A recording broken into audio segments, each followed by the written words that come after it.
All right, let's cut the crap and dive right into this stack of info we've got about Fortune magazine. You think it's just a bunch of rich dudes jerking off to their stock portfolios, right? I mean, yeah, isn't it? Get ready to have your mind blown because this shit is way more interesting than you think. Okay, I'm intrigued. What's wild is how Fortune has stayed relevant for almost a century. It's true, it's like a chameleon, always changing with the times. But it always keeps that core business Bible vibe. Okay, so rewind to 1929. Henry Luce, the dude who also started Time, launches Fortune. Talk about balls, right? The stock market's about to crash harder than a freshman at a frat party, and he's all about celebrating industrial civilization. Seriously, what the fuck is he thinking? It was a bold move, for sure. He even wanted to call it power. Power. Yeah, which is, well, pretty damn ballsy. It sounds like something a supervillain would name their yacht. Right.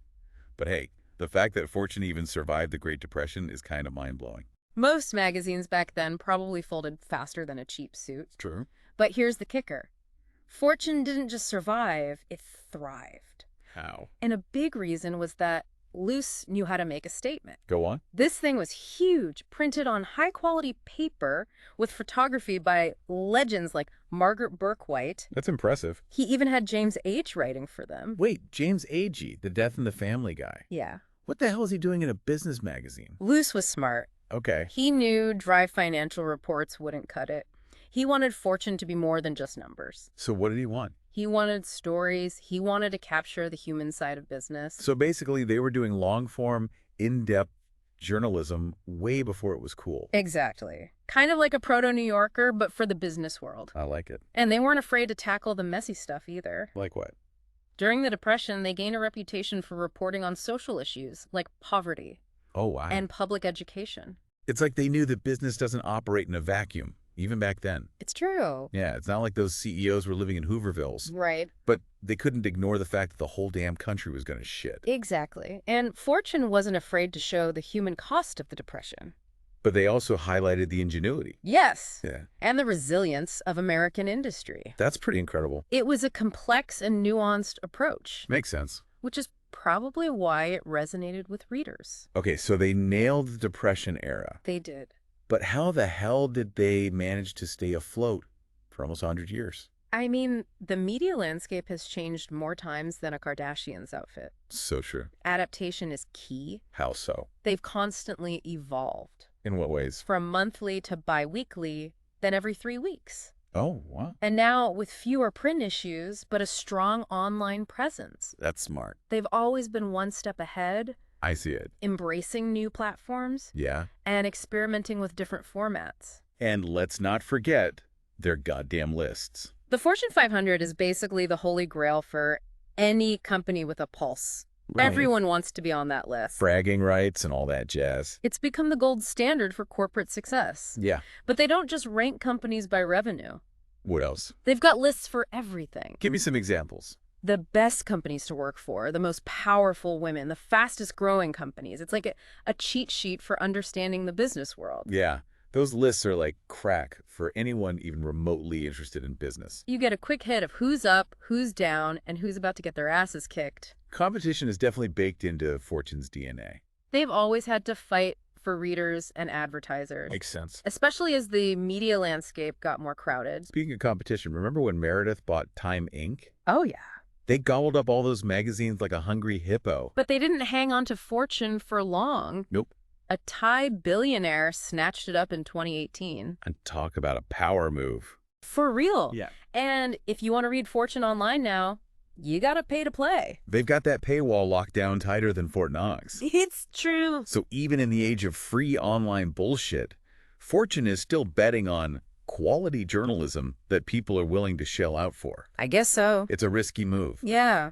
But hey, they've been defying expectations since day one. It speaks volumes about their brand and legacy. How so? They've built a reputation for in-depth reporting and analysis that people actually trust. Right. And in today's world where everyone's screaming their opinions from the rooftops, that kind of credibility is worth paying for. I guess I can see that. It's valuable. It is. So they've got a point. It's like they're saying, hey, we know you're bombarded with information, It's true. but this shit is worth your time and money. Oh, so they've got the balls, Why they've would- got the brains, Uh-huh. and the I brand. got it all. But Let's face it, a magazine is only as good as the people running the show. And Fortune has had some legendary editors. They really have. The kind of folks who could sniff out a good story from a mile away. You're right. They've had a string of editors who not only understood business, Yeah. but also knew how to make it fascinating. It's a gift. They weren't just crunching numbers. What were they doing? They were shaping narratives. Okay, so let's roll back the clock and meet some of these editorial heavyweights. Sounds good. First up, we've got Parker Lloyd-Smith, The OG. the OG managing editor. Imagine being that guy. Launching a magazine about industrial civilization right as the world's going to hell in a handbasket. Talk about pressure. Seriously. But Lloyd Smith, Yeah. along with art director Thomas Maitland Cleland, Okay. created a visually stunning magazine I bet. that grabbed readers' attention. How so? They knew that even in tough times, people are drawn to stories of success, Sure. innovation, Yeah. and the movers and shakers of the business world. They basically said, screw the doom and gloom. Yeah. Let's show people what's still kicking asses. Exactly. And they did it with style. Oh. That first issue was a goddamn masterpiece, printed on fancy paper Yeah. with incredible photography. It really was something special. It was more like a collector's item than a magazine. They understood the power of presentation. Okay. It was a bold gamble, especially during the Depression, It was. but it paid off. They created a magazine that felt aspirational, It makes sense. almost defiant, I like that. at a time when people needed a little bit of hope. Okay, so Lloyd Smith set the stage, Yeah. but then Ralph Ingersoll came along and threw a wrench in the works. He shook things up a bit, In a good way, of course. of course. Ingersoll was a different breed. Absolutely. He was a journalist with a social conscience. A fire in his belly. I bet. He believed Fortune had a duty to report on the impact of business on society, That's interesting. not just the profits and losses. So he was the one who really pushed Fortune to tackle those social issues head on. You got it. Poverty, education, all that stuff. He was all over it. He wanted to expose how business practices and policies affected everyday people. He wasn't afraid to piss off the powers that be. Not at all. Or to hold those corporations accountable. That was his mission. Damn, that's some badass journalism right there. He was fearless. Most publications back then were probably too scared to bite the hand that fed them. I'm sure they were. Ingersoll was a visionary. Totally. He saw the bigger picture, Uh-huh. the interconnectedness of business and society. It's all connected. He knew Fortune had a platform to spark conversations, And he wasn't afraid to use it. to challenge the status quo. Exactly. He used it. So under Ingersoll, Fortune became more than just a business magazine. It became a voice for the people, a force for change. That's one way to put it. That's a hell of a legacy. It really is, and it's something that later editors built upon. I see. They understood that Fortune's strength lies in its ability to bridge the gap between the corporate world and the real world, Oh, interesting. to show how they impact each other. All right, we've got Lloyd Smith, the pioneer, Right. and Ingersoll, the rabble-rouser. Uh-huh. Who else deserves a spot on this Mount Rushmore Fortune editors? Well, we can't forget Hedley Donovan. Okay, Hedley Donovan. What'd he do? He ran the show from 1953 to 1959. That's a good run. This guy was a master storyteller. He knew that to really hook readers, you need to go beyond the numbers Go on. and spin a yarn. So he was all about the narrative, the human drama behind the balance sheets. Exactly. He wanted to make complex business concepts understandable Yeah. and engaging for a wider audience. Okay. And he believed the best way to do that was through compelling stories Story's that. that captured the personalities and the power plays of the business world. He was basically turning business into a soap opera, but a really smart and informative one. He knew that people connect with stories, Right. with emotions. Human nature. But don't get me wrong, he didn't sacrifice journalistic integrity for a good yarn. Of course not. He maintained Fortune's commitment to in-depth reporting and analysis. I see. But he also understood that a well-told story could make even the most complicated business topics stick in your head. So Donovan brought the storytelling game to a whole new level. He did. Who else should we be giving props to? Well, if we're talking about editors who left their mark, Okay, I'm listening. we can't skip over Marshall Loeb. Marshall Loeb. He took the helm in 1986. Okay. This guy was a data nerd before data nerds were cool. Loeb, the king of charts and graphs, the Yeah. guy who made numbers sexy. That's the one. Awesome. Loeb believed that data could tell a story just as compelling as any narrative, Interesting. and he wasn't afraid to use it. Okay. He turned Fortune into a visual playground of information. I'll admit I'm a sucker for a good infographic. It's like a shortcut to understanding complex shit. Right. Totally. Loeb was ahead of his time. So he was basically the OG of data visualization, making information digestible for the masses. He paved the way. Nice. And it helped Fortune stand out from the crowd. Ow. Most publications back then were still stuck in the dark ages of text-heavy layouts. That's so boring. Loeb brought the visual revolution to business journalism. But he didn't just focus on the numbers, did he? He also expanded Fortune's scope to include topics like executive lifestyles and those pesky social issues. Right. He recognized that the lines between business and the rest of life were blurring. True. And he wanted Fortune to reflect that. He wasn't afraid to tackle controversial subjects like the state of public schools or the growing problem of homelessness. So he was pushing Fortune to be more relevant, more connected to the real world. He was saying, hey, business isn't just about making money. Exactly. It's about impacting people's lives. He got it. Okay, so we've got Lloyd Smith, the trailblazer, Yep. Ingersoll, the rebel, Right. Donovan, the storyteller, Uh-huh. and Loeb, the data wizard. It's a hell of a lineup. That's a pretty damn impressive lineup. It shows how Fortune has consistently attracted top-tier talent. People who not only knew their shit, Yeah. but also weren't afraid to shake things up. It's true. But it wasn't always sunshine and roses, right? Yeah.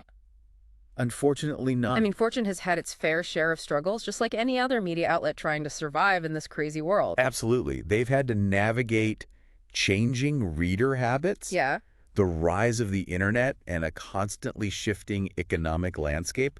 It's like trying to surf a tsunami. It sounds like it. But through it all, they've clung to their commitment to quality journalism and their ability to connect the dots between business and the forces shaping the world. All right, so let's talk about some of those challenges, those near-death experiences that Fortune has faced over the years, and more importantly, how the hell did they overcome them? One of the biggest hurdles for any magazine these days is staying relevant in the digital age. It's true. With so much free content floating around online, it's tough to convince people to pay for a subscription. I get it. It's like trying to sell bottled water in a rainstorm. Yeah, everyone expects information to be free now. Yeah. But good journalism costs money. Exactly. And someone has to foot the bill. Fortune has had to get creative. How so? They've beefed up their online presence, Okay. launched new digital products, and experimented with different subscription models. They're hustling, Good for them. trying to find that sweet spot between giving people what they want and keeping the lights on. And they've jumped on the social media bandwagon too, right? They're all over Twitter, Instagram, trying to stay hip with the kids. They're working it. They understand that to reach a younger audience, they need to be where they hang out, Right? speaking their language. Makes sense. And they've built a pretty solid online community. It's like a virtual water cooler for the business-minded folks. But let's be real.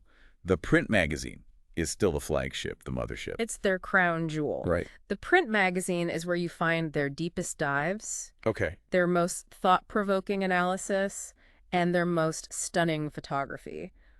It's a statement, It is. a reminder that they're not just chasing clicks. They're still committed to the craft of magazine making. Exactly. And those iconic lists, they're still a major draw. Oh, for sure. Everyone wants to know who made the Fortune 500, who's climbing the ladder, and who's about to take a tumble. It's a big deal. It is. Those lists are more than just rankings. What are they? They're a snapshot of the global business landscape. Wow. They're a cheat sheet for understanding who's calling the shots. Who's innovating? Yes. And who's about to get disrupted? It's all there. Okay, so we've covered how Fortune has navigated the digital age We have. and how they've kept their print magazine relevant. Uh-huh. But what about their ownership? It's a long story. They've been passed around more times than a joint at a Snoop Dogg concert. That's right. Fortune has been owned by some of the biggest media conglomerates in the world, from Time Inc. to Meredith Corporation, Okay. and now they're in the hands of a Thai billionaire. Yeah, that was a curveball. Yeah. What does it mean for the future of the magazine? Is this guy going to turn it into a propaganda machine for his business empire? It's hard to say for sure. I guess so. But so far, the new owner seems committed to maintaining Fortune's journalistic integrity and global reach. That's good, right. I think so. He seems to understand that Fortune has a reputation to uphold, Right. a legacy that goes beyond profits. Let's hope he doesn't screw it up. Fortune has been a witness to history, chronicling the ups and downs of the business world for almost a century. It would be a shame to see that legacy tarnished. Agreed. Fortune has played a vital role in documenting how business has shaped our world, for better or for worse. It's true. And they're in a unique position to continue doing so for years to come. All right, so we've covered a lot of ground here. We've talked about Fortune's humble beginnings, Yep. its evolution from a scrappy startup to a media powerhouse, its iconic lists, The lists. the challenges it's faced. And its enduring legacy. But there's one big question we haven't tackled yet. What's that? What the hell does the future hold for this magazine? Will it be around for another 100 years, or is it going to go the way of the dinosaurs? That's the million-dollar question, isn't it? It is. The media landscape is more volatile than ever. True. So it's hard to predict what's going to happen next week, I hear you. let alone 100 years from now. But I think Fortune has a few aces up its sleeve. Like what?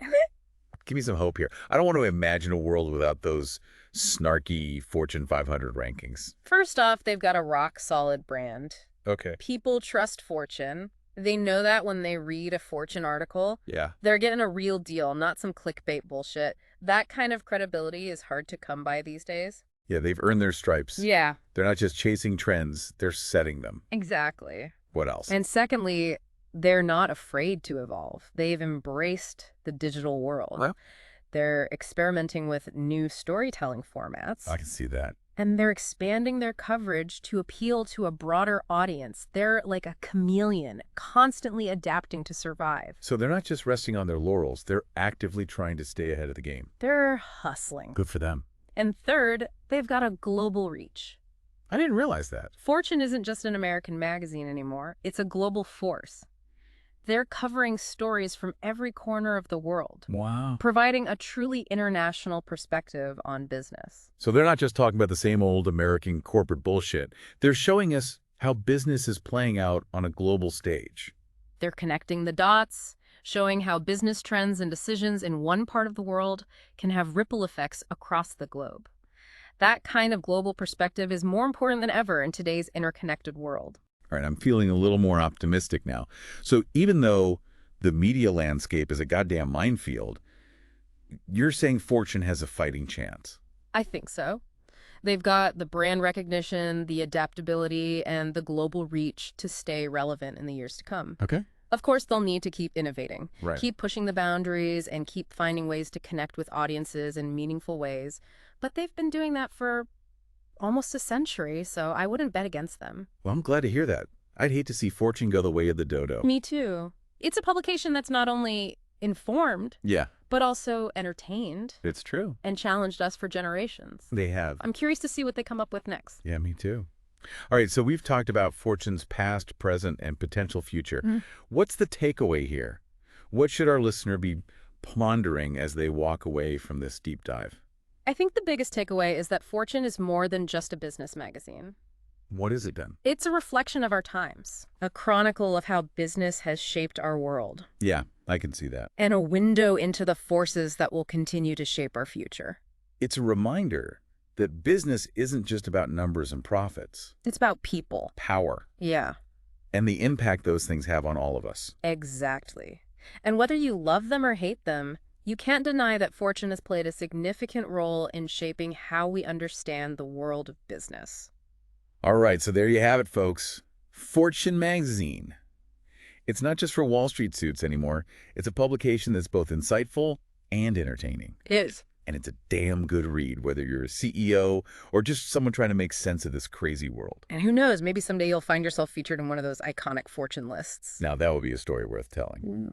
All right, on that note, I think it's time to wrap this up. It's been a hell of a ride, that's for sure. It really has. Fortune's story is like a roller coaster full of twists and turns and near-death experiences. I know, right? But they always manage to pull through, come out on top. They're like the cockroaches of the media world. What? No matter what gets thrown at them, they just keep on ticking. Hey, that's a bit harsh, don't you think? I guess so. They've produced some damn fine journalism over the years. Okay, maybe cockroaches was a bad analogy, Mhm. but you got to admit, they're survivors. I'll give you that. They've adapted to every major media shift, from radio to TV to the internet. It's true. Who knows what they'll conquer next? Well, they've already dipped their toes into the digital world. They have. They've got a strong online presence, podcasts, video content, the whole shebang. I'm impressed. Maybe they'll launch their own streaming service dedicated to business documentaries. Fortune Flicks. Yeah, why not? I'd subscribe to that. Right? Imagine a whole channel dedicated to stories about corporate espionage, hostile takeovers, and those crazy eccentric billionaires. It'd be like Succession, but in real life. They could even do a reality show about startups trying to make it big. Oh, like Silicon Valley Shark Tank. Yeah, with real venture capitalists throwing money at these wide-eyed entrepreneurs. I'd watch that. And of course, they could have a whole segment dedicated to those iconic fortune lists. Oh, yeah. Imagine the drama, the anticipation, as they reveal who made the cut for the Fortune 500, who got bumped down, who's the new kid on the block. I love it. They could even have live commentary from those Wall Street analysts. The talking heads? Yeah, the ones who love to dissect every move these companies make. That would be hilarious. It would be a gold mine. Seriously. And let's not forget about the potential for international expansion. Yeah. Fortune already has a global reach. Yeah.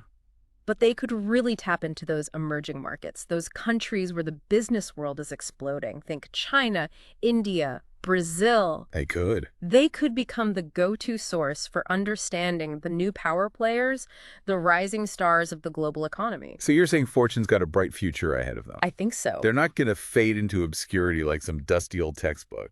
I wouldn't count them out. They've got the brand, the experience, and the adaptability to thrive in this ever-changing media landscape. What would you say is the key? The key is to keep innovating, keep pushing the boundaries, and keep finding ways to connect with audiences on a deeper level. I see. And they've proven time and time again that they're capable of doing just that. All right, I'm convinced.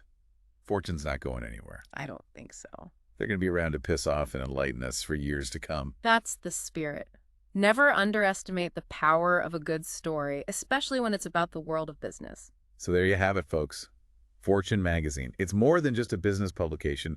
It's a cultural institution. It really is. It's a mirror reflecting the ambitions, the greed, the triumphs, and the failures of the business world.